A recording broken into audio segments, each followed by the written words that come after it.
peran bambu terhadap budaya Sunda sudah sangat melekat, tidak bisa dipisahkan. Dan bahkan orang tua kami dulu mempergunakan perkakas-perkakas rumah tangga itu dari bambu.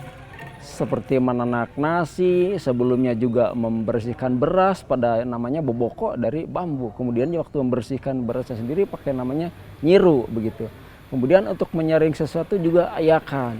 Apalagi di pedesaan rumah-rumah terbuat daripada bambu. Dalam alat musik yang dari bambu itu yang seperti kami dibikin ada angklung, ada calung, ada gambang. Kemudian juga di luar daerah ada yang namanya celempung, ada yang namanya suling, ada yang namanya karinding. Sangat luas sekali itu peran bambu.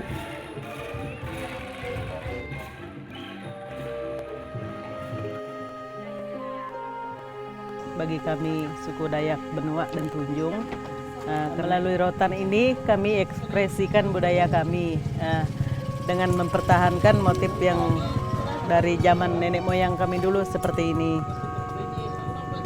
Ini dari zaman dulu sudah ada ini.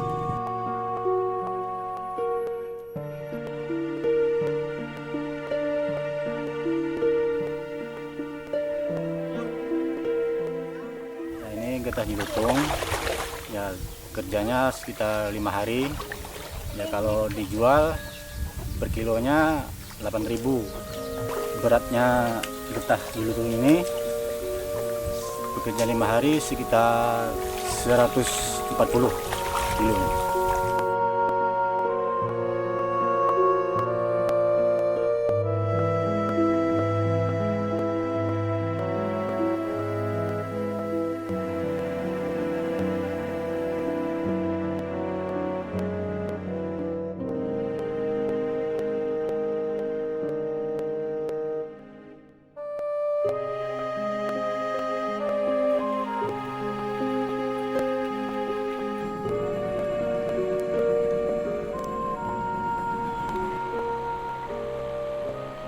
Forests and life in Indonesia are inseparable.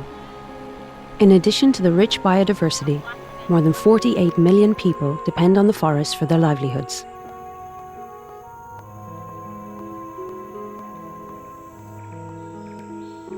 More than 20% of the total protein requirements of the diets of communities surrounding forests are obtained from hunting and fishing within the forest.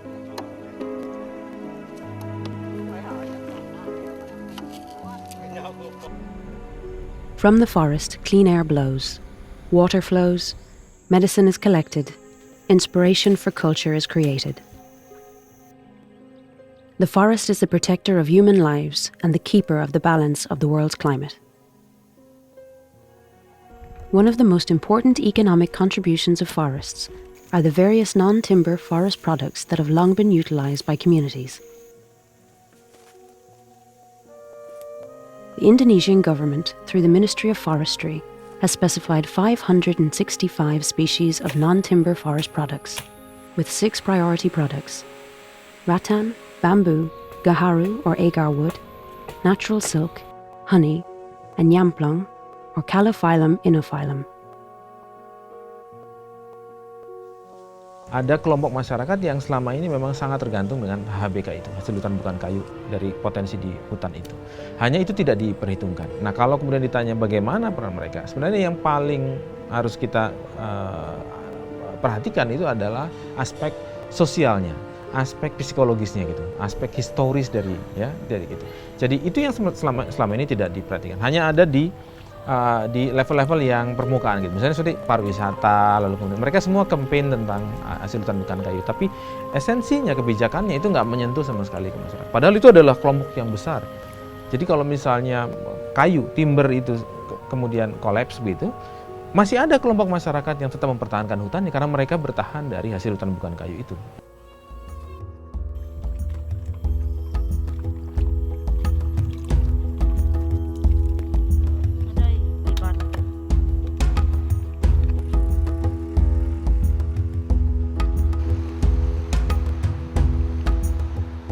Various unique non-timber products of high economic value are created by the crafty hands of communities surrounding these forests. handicrafts of ancestral Indonesian heritage bridge the traditional culture with modern urban lives.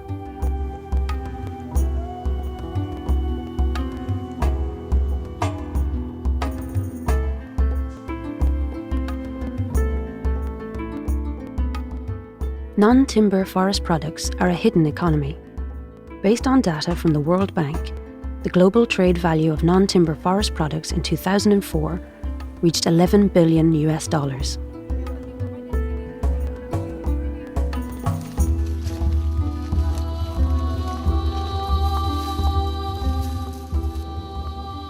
Rattan is a non-timber forest product of great economic value, generating substantial income for the state.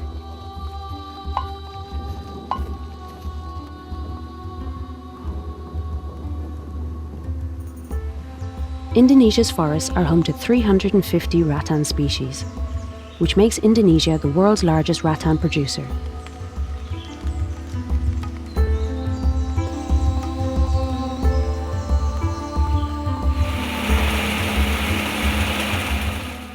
Today, Indonesia supplies more than 80% of the world's rattan demand. From that amount, 90% comes from the forests of Sumatra, Kalimantan, and Sulawesi, with the remaining 10% being cultivated rattan. Rattan is one of Indonesia's natural wealth assets. It can be harvested for utilization sustainably without degrading the quality of the forest habitat.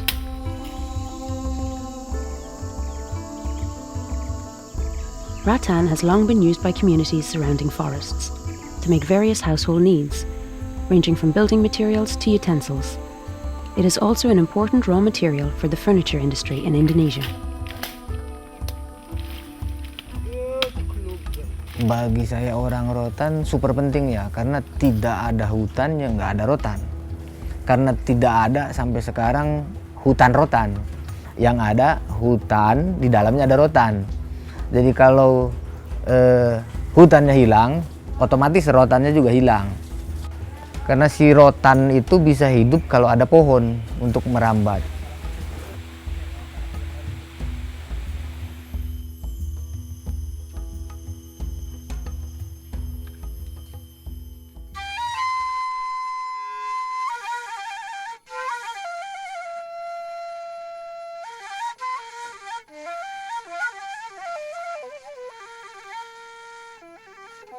Eheng Village, West Kutai Regency, East Kalimantan, where the Dayak Bunwa people maintain their ancient heritage of weaving rattan for bags, known in their local dialect as anjat.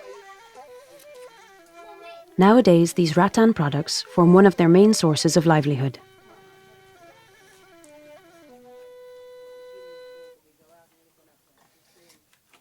Rattan bags, handmade by the community, consist of two colours that leave a mystical impression. From animal motifs to one-coloured bags of complex, tight and tidy weaving, all provide evidence of their intricate weaving skills.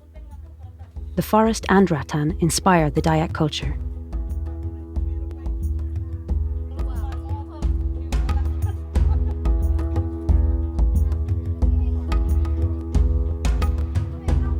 Menurut kami yang di sini, rotan ini sangat penting bagi kami. Sangat penting bagi kehidupan kami. Pada umumnya kami senang dengan rotan ini sehingga kami membuatnya menjadi sebuah anyaman, sebuah keranjang untuk keperluan kami sehari-hari, juga bisa untuk menambah penghasilan keluarga kami. 30 lebih lah motifnya yang kami kembangkan itu, yang memang sering kami bikin. Karena tidak semua motif itu orang bisa, ada yang agak susah. Rumit pembuatannya tuh. Jadi kami tidak bikin, kami cari yang mudah saja. Dan untuk pesanan kami terima dari Borneo. Nah, ada juga dari lingkungan kampung kami, dari kecamatan, dari kabupaten. Ada sudah sampai ke luar negeri, kalau ada turis datang ke sini mereka beli. In Kemang, South Jakarta, the Borneo Chic Shop is one of the spearheads for marketing handicrafts of the Dayak people of Kalimantan. Since its launch in 2010, these unique products of the indigenous peoples have made a splash in urban lifestyles. kebetulan emang suka sama benda etnis ya, jadi tenun gitu. Terus ininya kalau dilihat dia tuh desainnya tuh bukan yang sangat etnis gitu, masih agak modern. Jadi etnisnya tuh dibawa ke dunia modern gitu. Jadi menurut aku tuh menarik.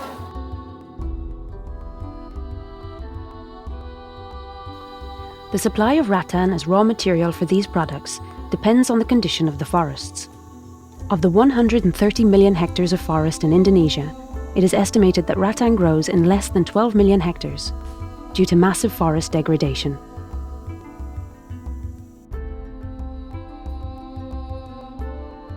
From the wilderness of the forest, rattan travels to the center of Indonesia's rattan industry, in Cirebon Regency, West Java.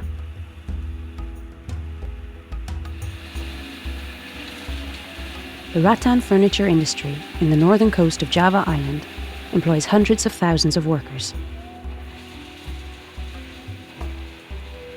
After the Ministry of Commerce banned the export of raw rattan in late 2011, the domestic finished rattan industry grew.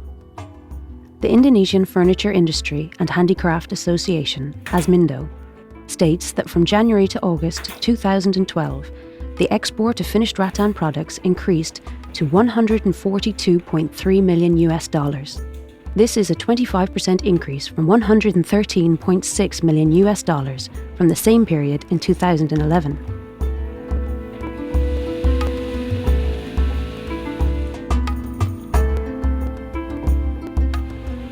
Dengan adanya bahan baku atau aturan bahan baku, ekspor bahan baku di stop, kita sangat terbantu. Kenapa sangat terbantu? Tentu pasar mebel rotan di luar itu tidak hanya bisa disuplai oleh kita saja kan. Otomatis demand pembelian akan sangat meningkat, cepat sekali meningkatnya. Seperti contoh sekarang ini bisa dilihat di sini. Dulu sebagian kayu, sebagian rotan sekarang didominasi sama rotan semua karena memang pembeli rotan sudah pada balik lagi ke sini. Kita punya tantangan lebih tinggi lagi karena desain itu jadi berkembang ke arah yang lebih menantang. Seperti contohnya warna, dulu hanya simple warna seperti ini, sekarang berbagai warna fancy. Dulu tidak ada seperti ini. Sekarang demand-nya seperti itu. Although raw rattan export is now banned, the industry in Cirebon are finding it difficult to obtain sufficient raw materials. Saya lagi bingung mendapatkan berbagai informasi dari kawan-kawan di mana di hutan, kawasan hutan, di penghasil, daerah penghasil bahan baku itu berteriak bahwa Cirebon konsumsinya rendah. Mereka sangat ingin sekali bahan baku mereka itu yang mereka hasilkan dari hutan mereka diekspor. Tapi yang kenyataan saya alami di sini, kita kekurangan bahan baku. Kita itu kesulitan bahan baku. Jadi kebingungan saya itu bahan baku sebetulnya kesulitannya ada di mana? Apakah bahan baku ada yang timbun? Apakah memang para petani itu mereka tidak bersemangat lagi untuk mencari atau mengumpulkan rotan?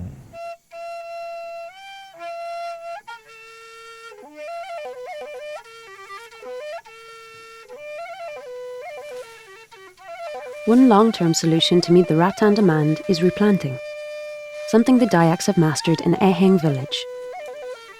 Here they tend the diverse tropical rainforest like agroforest gardens.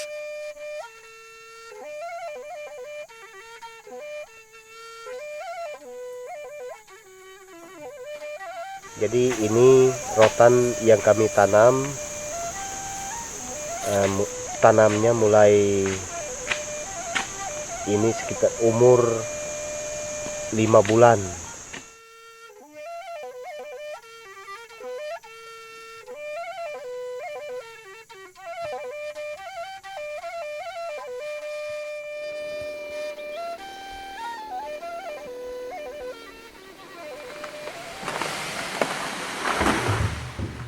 One of the biggest threats to non-timber forest product supply in the wild is the conversion of forest areas and traditional community-managed forest gardens into large-scale and capital-intensive plantations and mines.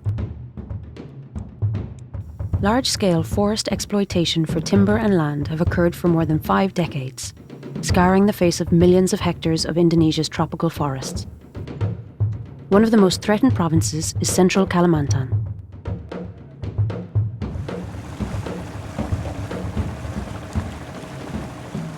Secondary forests along the banks of Lamandau River, West Kota Waringin Regency. A decade ago, massive timber exploitation took place here. Although there are no large timber trees, the community still relies on peat forests for their source of livelihood.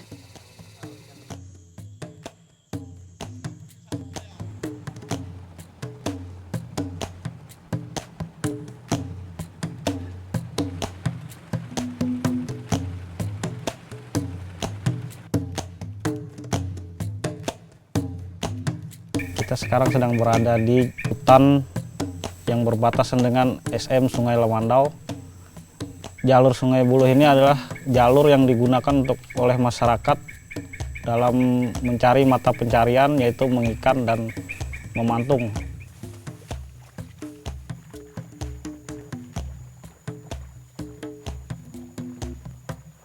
Yellowtongue trees grow deep in the peat swamps. The species is native to swamps of Sumatra, Kalimantan, Malaysia, and Thailand. The tree is felled and the timber is collected. Due to overharvesting, yellowtongue is becoming scarcer in the wild.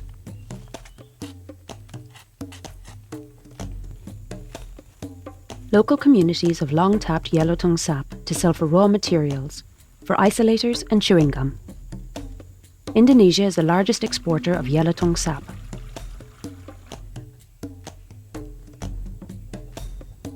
Central Kalimantan alone exports more than 176 tons of yellowtongue sap annually, with an average value of more than $800,000. Untuk penghasilan itu dari penyadapan batang pantung ya. Kalau memang lagi baik, itu kadang-kadang kita dapat sampai 40 atau 35 liter. Tapi kalau lagi apes, kalau sudah musimnya hujan atau musim gugur daun, itu kadang-kadang cuma dapat 20 liter atau 25 liter aja per hari itu. Kalau diuangkan per hari, itu kadang-kadang dapatnya 100 atau 150 ribu. Pohon jelutung ini merupakan pohon asli atau pohon alami yang tumbuh di sekitar kawasan gambut yang ada di Suaka Marga Satwa Sungai Lamandau. Pohon jelutung ini sangat perlu kita pelihara dan bahkan sangat perlu kita tambah jumlah populasinya, karena selain pohon ini bisa meningkatkan tingkat konservasi atau perlindungan hutan, juga sangat bermanfaat secara ekonomi bagi masyarakat di sekitar kawasan tersebut. More than 150 families in the Lamandau Wildlife Conservation Area depend on the yellowtongue for their main source of livelihood.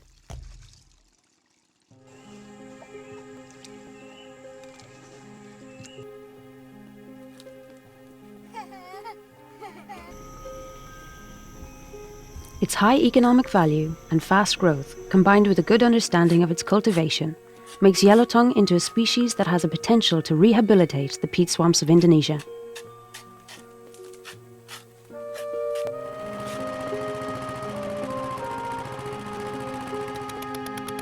Kawasan ini merupakan kawasan hutan negara yang berstatus hutan produksi dan hutan produksi konversi. Kawasan ini luasnya itu 2.500 hektar.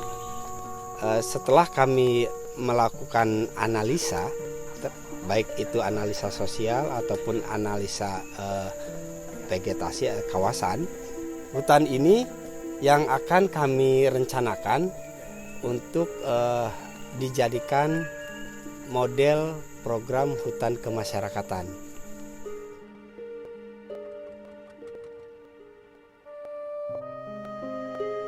To rehabilitate the peat forests and the yellowtongue population, the local community has planted more than 4,000 yellowtongue trees. Seandainya lahan ini nanti tidak dijadikan lahan HKM, kami takutnya nanti hutan ini beralih fungsi dan berubah jadi perkebunan yang dikelola oleh perusahaan-perusahaan besar, sehingga masyarakat-masyarakat di sekitar sini kehilangan hak-haknya akan sumber daya yang ada di sini.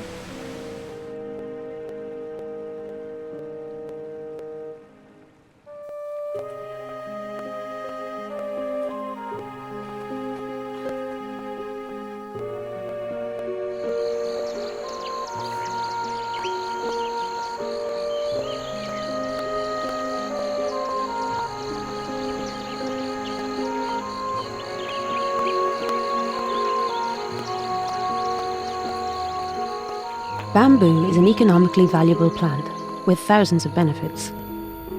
It is fast-growing, has a large distribution, and can be managed sustainably.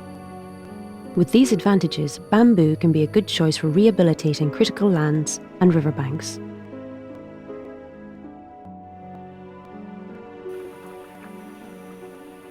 These plants can release 35% more oxygen than a tree stand of equal area. Several bamboo species can even capture an estimated 12 tons of CO2 from the air per hectare per year. From the 1,500 bamboo species of the world, 157 species can be found in Indonesia. Bamboo is an amazing resource to promote the development of the creative economy and is one of the main sources of community livelihoods. Bamboo provides additional income for more than 1.5 billion people worldwide, with trade worth an estimated $10 billion in 2011.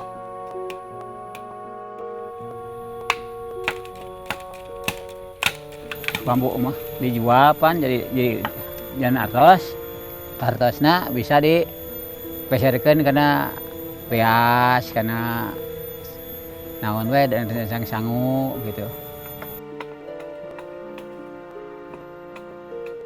Indonesia has the largest bamboo forest in Southeast Asia. Today, bamboo in Indonesia covers a total of 2 million hectares.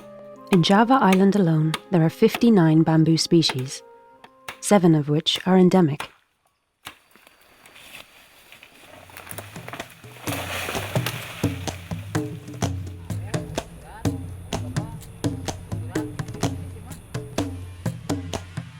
Compared to its weight ratio, bamboo's tensile strength is greater than light steel and requires less production costs.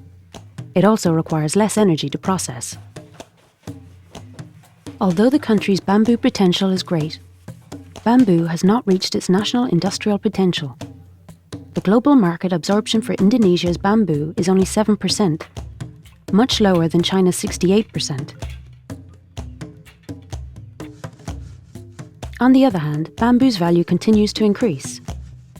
In 2011, its value reached $10 billion and will increase to $20 billion in 2015.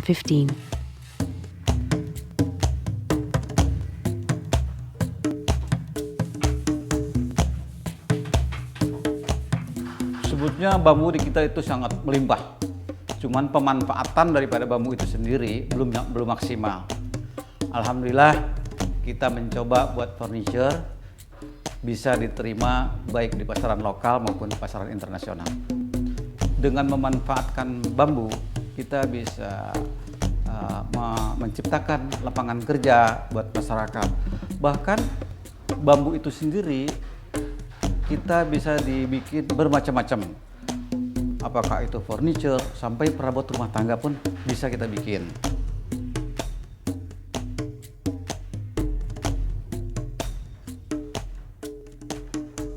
In addition to supporting livelihoods, bamboo also plays an important role in conservation.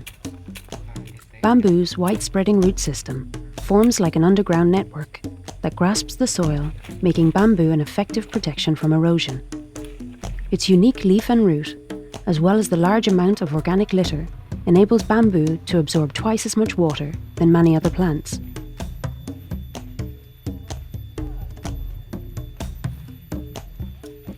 In Mandala Makar village, Tasik Malaya, the community protect their forest to ensure their water supply. One of the most important plants in their forest is bamboo.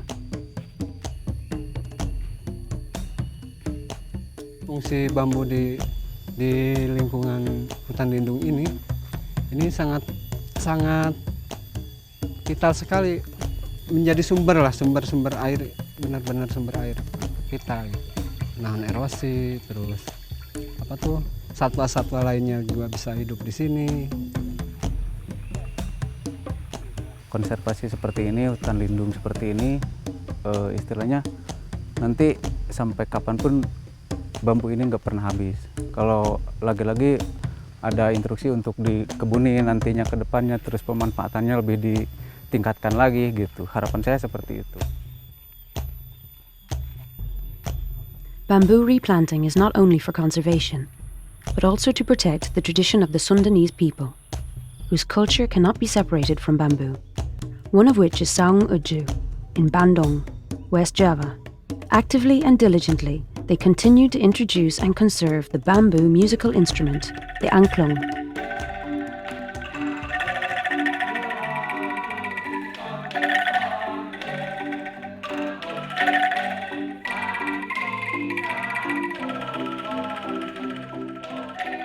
This instrument goes back for hundreds of years and is used by the Sundanese people to communicate with Dewi Sri, the rice goddess, to bless their land during rice planting season.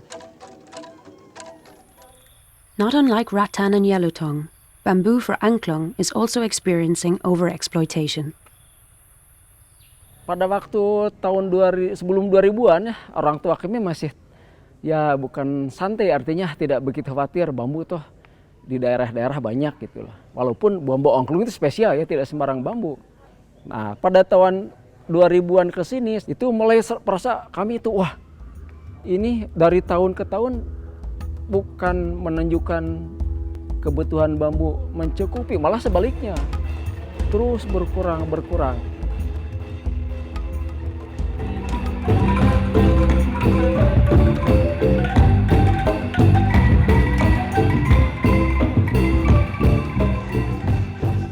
In the development of today's modern world, preserving tradition is important to many countries. Indonesia, a nation rich in cultural heritage, must develop a plan to protect and nurture its many non-timber-based handicrafts.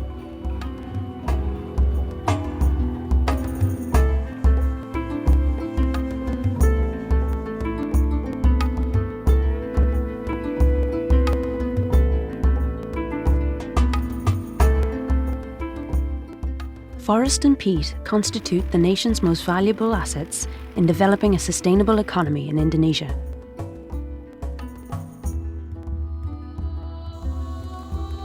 Non-timber forest products are important alternatives in ensuring this remains sustainable. It is time for Indonesia to leave behind the extractive forest industries that cause deforestation and instead promote the alternatives.